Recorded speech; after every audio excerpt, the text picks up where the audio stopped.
দ্রুত ক্ষমতার মসনদে বসার যে স্বপ্ন বিএনপির, সেই স্বপ্ন বোধহয় বাস্তবায়িত হচ্ছে না। ডক্টর মোহাম্মদ ইউনূস আরো কিছুদিন ক্ষমতায় থাকতে চান। এভাবেই তার একান্ত কোর কমিটিতে আলোচনা হয়েছে বলে একটি দায়িত্বশীল সূত্র জানিয়েছে। অনেকগুলি কারণ। তিনি ক্ষমতা এসেছিলেন সংস্কার করতে। প্রচলিত যে সরকার ব্যবস্থা, এ ব্যবস্থায় যেই ক্ষমতা আসুক কিছুই করতে পারবে না, এজন্য সংস্কার করা দরকার। অনেকগুলি সংস্কার কমিশন করেছেন। এই কমিশনে বিদেশিরা এসেছে, অর্থাৎ যারা বাংলাদেশের নাগরিক না, দেশের ভিতর গুরুত্বপূর্ণ ব্যক্তিরা অংশ নিয়েছেন। তারা দীর্ঘ পরিশ্রম করেছেন। তাদের রিকমেন্ডেশনই যথেষ্ট না, এটা তারা বাস্তবায়ন করে যেতে চান। এ কারণেই লন্ডনের চাথাম হাউসে বিবিসির সাংবাদিক যখন তাকে প্রশ্ন করলেন যে নির্বাচিত সরকারের জন্য কি আপনি কার্যক্রম রেখে যাবেন না, জবাবে তিনি বলেছিলেন না, তাদের জন্য রাখা যাবে না। ভোটাররা টাকা পেলেই ভোট দিয়ে দেয়, টাকা পেলেই ভোট দিয়ে দেয়, অর্থাৎ ভোটারদের উপর ওনার আস্থা নাই। একইভাবে ভোট পেয়ে যারা আসবে তাদের উপর ওনার আস্থা নাই। এটা উনি বিবিসির সাংবাদিকের কাছে বলার পরে বিব্রতকর অবস্থায় পড়েছিলেন ওনার সহযোগীরা। কিন্তু কথাটা উনি প্রকাশ্যে বলে ফেলেছিলেন যে ভোটারদের উপর ওনার আস্থা নেই। দ্বিতীয় হচ্ছে, মানুষ ওনাকে কেন এনেছে? ওনাকে এনেছে সংস্কার করে প্রচলিত সরকার ব্যবস্থার পরিবর্তন করবেন, এটাই ওনার পক্ষ থেকে জোরালো বক্তব্য। তো সেটাই যদি উনি করতে না পারেন, তাহলে শেখ হাসিনা ক্ষমতায় থাকা, খালেদা জিয়া থাকা বা অন্য কেউ নতুন করে আসা, তাহলে পার্থক্যটা কি হলো? ছাত্র এবং জনতার যে প্রত্যাশা সেটা তো পূরণ হবে না। সে কারণেই সংস্কারটা তাকে করে যেতে হবে।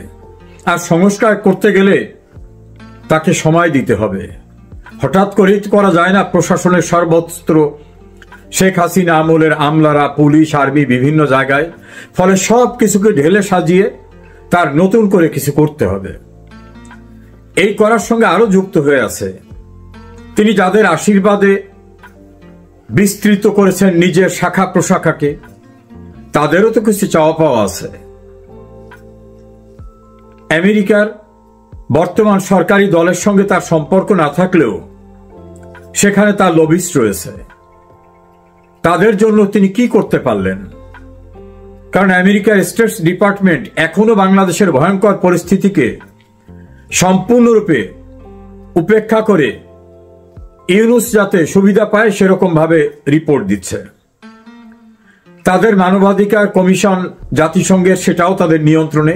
তাদের দিয়ে যেভাবে যা করা দরকার সেভাবে তারা সেটা করাচ্ছেন।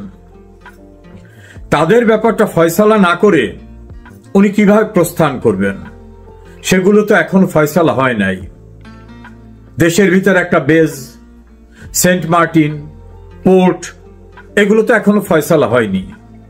আরো আনডিসক্লোজড কিছু ফ্যাক্টস রয়ে গেছে, সে বিষয়টাও ঝুলে আছে। তড়িঘড়ি করে এটা শেষ করা যাচ্ছে না। অন্যদিকে এখন যে প্রশাসন আছে, এখন যিনি মহামান্য রাষ্ট্রপতি, যিনি সেনাপ্রধান, এদের উপর ওনার আস্থা নেই। সে কারণেই দায় ঠেকা গোছের ন্যূনতম সম্পর্ক রেখে উনি চলছেন। তাদের কিভাবে সরিয়ে দেওয়া যায় এটা নিয়েও নাকি তার ঘনিষ্ঠ পরিবেশে আলাপ আলোচনা হয়েছে। কারণ এই রাষ্ট্রপতি সব অধ্যাদেশে স্বাক্ষর নাও করতে পারে। সেনাপ্রধান জোরালোভাবে বলছেন নির্বাচন হতে হবে, নির্বাচিত সরকারের মাধ্যমে জাতীয় সিদ্ধান্ত নিতে হবে। এগুলি ইউনূস মহলে খুব ভালোভাবে নেয়নি। ফলে তারা মনে করে এমন কেউ থাকা উচিত যেটা জি হুজুর, ইয়েস হুজুর, এভাবে সবকিছুতে ডিটো মারবে। তা বোধহয় বর্তমান রাষ্ট্রপতি এবং বর্তমান সেনাপ্রধানকে দিয়ে সম্ভব হচ্ছে না। এরকম একটা উষ্মা তাদের ভিতর কাজ করছে। তাদের যদি সরাতে হয় তাহলে কি প্রক্রিয়ায়? তাদের বারবার যদি অপমান করা হয়, যেমন রাষ্ট্রপতিকে একেবারে উপেক্ষা করা হয়, সেনাপ্রধানকে যদি গুরুত্বপূর্ণ বিষয়ে শেয়ার করা না হয়, তাহলে একটা সময় এরা নিজেরাও চলে যেতে পারে। আর চলে যেতে না চাইলে বিকল্প কি পথ আছে, সে পথগুলো খোঁজার জন্য তার থিংস ট্যাঙ্করা কাজ করছেন দেশে এবং দেশের বাইরে। বিএনপিকে বোঝানো হচ্ছে তোমাদের যারা প্রধান রাজনৈতিক শত্রু তাদের তো ছাড় দিচ্ছি না, সেই গোপালগঞ্জ পর্যন্ত অ্যাকশন নিয়েছি। 15 আগস্ট 32 নম্বরে আশপাশে কেউ যাতে আসতে না পারে কঠোর ব্যবস্থা নিচ্ছি। বেগম খালেদা জিয়াকে জন্মদিনের শুভেচ্ছা পাঠাচ্ছি ফুল দিয়ে, অথচ 32 নম্বরে কাউকে ঢুকতে দেওয়া হচ্ছে না, কেউ যেতে চাইলে তাদের কঠোর ব্যবস্থা নেওয়া হচ্ছে। তোমার রাজনৈতিক প্রতিপক্ষকে তো আমরা বিনাশ করে দিচ্ছি, তো একটু ধৈর্য তোমরা ধরবে না কেন? তাছাড়া যদি তারেক রহমান বেশি বাড়াবাড়ি করে তাহলে অ্যাপিলেট ডিভিশনে পেন্ডিং হাইকোর্টের রায়ের বিরুদ্ধে যে অ্যাপিল রয়েছে সে অ্যাপিলের ফলাফলটাও ভিন্ন রকম হয়ে যেতে পারে। এছাড়া আরো কিছু মামলায় তারেক রহমান, তার স্ত্রী, তার মা মুক্তি পেয়েছেন। কোন কোন মামলায় তারেক রহমানের পরিবার অর্থাৎ তারেক রহমান নিজে, তার স্ত্রী কোর্টে যাননি, তারপরও কোর্ট তাকে মুক্তি দিয়েছে। এই বিষয়গুলো জুরিসপ্রুডেন্সের দিক থেকে যথার্থ হয়নি, এটা ইউনূসের আইন উপদেষ্টার যে তথ্যপাত্য সেটাকে ভালোভাবে ইউনূস সঙ্গে নিয়েছেন। প্রয়োজন হলে সেগুলোর বিরুদ্ধে অ্যাপিল হবে, অ্যাপিলে ধমাধম জাজমেন্ট হয়ে যাবে। জাজমেন্ট হয়ে গেলে তারেক রহমান নির্বাচনের অযোগ্য হবেন। প্রধানমন্ত্রী তো অনেক দূরের কথা, এই কঠিন সিদ্ধান্তের মুখোমুখি তাকে করা হবে। বরং তাকে বলা হচ্ছে দুদিন দেরি হলে তুমি তো একদিন প্রধানমন্ত্রী হবা, এই মূলাটি ঝুলিয়ে রাখা হয়েছে। আর যদি বাড়াবাড়ি করো তাহলে কিন্তু বিষয়টা সম্ভবত তারেক রহমান বুঝতে পেরেছেন। সে কারণে সব মামলা শেষ হয়ে যাওয়ার পরেও তিনি বাংলাদেশে যাচ্ছেন না।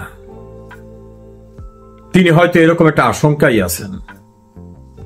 না হলে অতীতে বিএনপির পক্ষ থেকে বলা হতো মামলা আছে, কিভাবে তিনি আসবেন? এখন তো কোনো মামলা নাই, তিনি এখন মুক্ত মানুষ, তাহলে তিনি কেন ফিরছেন না?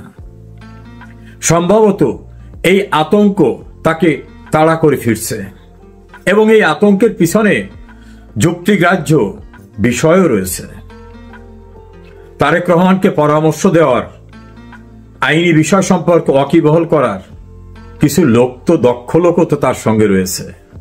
অন্যদিকে জামাতে ইসলাম এবং এনসিপি তারা কোনোভাবে এই তড়িঘড়ি করে নির্বাচন করে তাদেরকে ছাগলের তৃতীয় বাচ্চার মতো থার্ড স্ট্যান্ডে রাখার পক্ষে তারা না। কোনোভাবে আওয়ামী লীগ সরাসরি অথবা বেনামিত আওয়ামী লীগ নির্বাচন করলে আওয়ামী লীগের সঙ্গেই যে বিএনপির কন্টেস্ট হবে এটা বুঝতে তাদের ভুল হচ্ছে না। সে কারণে প্রয়োজন বোধে কঠিন কঠোর হরতাল এবং যে পরিস্থিতি সৃষ্টি করতে হয় সেই পরিস্থিতি তারা সৃষ্টি করবে। ইতোমধ্যে নাসির উদ্দিন পাটোয়ারি বক্তব্য রেখেছেন, জামাতের পক্ষ থেকে বলা হয়েছে আমরা এই অবস্থার নির্বাচনের পক্ষে না। আর এনসিপি যে জামাতের তৈরি এটা সকলেরই জানা, এটা তাদের বি টিম। তাদের সঙ্গে রয়েছে আরো কিছু ইসলামী নামধারী দল, তাদেরকেও মাঠে নামানো হবে। এই পরিস্থিতিতে ডক্টর ইউনূসের পক্ষ থেকে বলা হতে পারে এই অস্থিতিশীল পরিস্থিতিতে কিভাবে একটা নির্বাচন সম্ভব। প্রয়োজন বোধে 2-1 কমিশনার বিভিন্ন জায়গা থেকে সমঝোতার ভিত্তিতে রিজাইন করবেন, বলেন এই তো অস্থিতিশীল পরিস্থিতি, এভাবে তো নির্বাচন হতে পারে না। তাছাড়া দেশের বড় একটি রাজনৈতিক দল জামাত ইসলামী, ইসলামিক অন্যান্য দল, নতুন যে কিংস পার্টি এনসিপি, তারা কেউ নির্বাচন করতে চাচ্ছে না, তারা হরতাল রাখতেছে, এই হচ্ছে ওই হচ্ছে এই হচ্ছে ওই হচ্ছে। এই অস্থিতিশীল পরিস্থিতিতে নির্বাচন করা সম্ভব না। ফলে আরো কিছু সময় দরকার সবকিছুকে ঢেলে সাজাবার জন্য। আসল কথাটা যে কোনো উপায়ে ডক্টর ইউনূসকে আরো কিছুদিন ক্ষমতায় থাকতে হবে। আর তিনি ক্ষমতায় থাকা মানে বেনামে জামাত ইসলাম এবং এনসিপি ক্ষমতায়। ফলে তারা তাদের মতো করে সচিব, তাদের মতো করে সরকার, তাদের মতো বিশ্ববিদ্যালয়ের ভাইস চ্যান্সেলর, তাদের মতো করে বিভিন্ন উপদেষ্টা, তাদের মতো করে জেলা প্রশাসক, পুলিশ সুপার, সর্বত্র খাতাপত্রে রেকর্ডে জামাত নয়, কিন্তু রেকর্ডে না থাকলেও সরকার যে জামাত ইসলাম এবং এনসিপি ডিসগাইজে চালাচ্ছে এটা তো বিএনপি ভালো করে বোঝে। তো বিএনপির কর্মীরা এটা বুঝেই বোধ হয় আর্থিকভাবে কিভাবে লাভবান হওয়া যায়, সেই ক্ষেত্রে তারা বিভিন্ন জায়গায় কর্মকাণ্ড করছেন, বিভিন্ন রকম চাঁদাবাজি, বিভিন্ন জায়গা দখল, রাজনৈতিক প্রতিপক্ষের কাছ থেকে সুবিধা আদায়, এটাকে জামাত ভালোভাবে নিয়ে তাদের সম্পর্কে প্রকাশ্যে নানা রকম বক্তব্য দিয়েছে যে এরা এখন বাস স্ট্যান্ডের দল, টেম্পো স্ট্যান্ডের দল। আবার বিএনপির যে তাদের সম্ভাব্য প্রধানমন্ত্রী প্রার্থী, তার নামের সঙ্গে একটা ফিমেল অর্গানের নাম যুক্ত করে জঘন্য ভাষায় স্লোগান দেওয়া, এবং বেগম খালেদা জিয়া সম্পর্কেও আওয়ামী লীগকে যে দোষী সাব্যস্ত করে একই রকম বলছে। তারেক রহমান সম্পর্কে যে অশ্লীল অশ্রাব্য ভাষা ব্যবহার করছে, এই ব্যবহার করার ভিতর থেকে বিএনপি ক্ষমতা আসার পূর্বেই বিএনপি যাতে ক্ষমতা আসতে না পারে সেই অভ্যুত্থান করার জন্য যত প্রকার প্রচারণা দরকার, সে প্রচারণা সুস্থ মস্তিষ্কে জামাত এবং এনসিপি আর তার সহযোগীরা করেছেন। এইরূপ পরিস্থিতিতে বেশ ইমেজ সংকটের মধ্যে পড়ে গেছে বিএনপি। সুকৌশলে জামাত তার বি টিম এনসিপিকে নিয়ে এই কাজটি করছেন।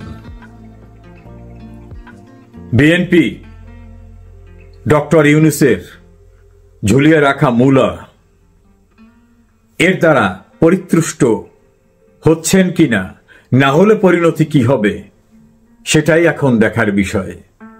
তবে ইউনূসের প্রেস সেক্রেটারি বলছেন যে কোনো শক্তি নাই যে নির্বাচন ঠেকিয়ে রাখতে পারে। এরপরে কিন্তু এনসিপি বা কারো পক্ষ থেকে কোনো রিয়াকশন নাই। রিয়াকশন না থাকার কারণ, হঠাৎ করে যেন কেউ উত্তেজিত না হয়, সময় গড়িয়ে আসুক, যে অস্থিতিশীল পরিস্থিতি দেখানোর দরকার, যেটার অজুহাত দেখে নির্বাচন বন্ধ করা যায়, সময় মতো সেটা সবটাই হবে। এর মধ্যবর্তী সময় রাষ্ট্রপতি এবং সেনাপ্রধানের বিষয়েও উত্তপ্ত পরিবেশ সৃষ্টি করে বিকল্প কিছু করা যায় কিনা সে প্রস্তুতিও তারা নিচ্ছে। তড়িঘড়ি করে বিএনপির ক্ষমতা আসা হচ্ছে না, নির্বাচন হচ্ছে না, এটা এখন খুবই পরিষ্কার।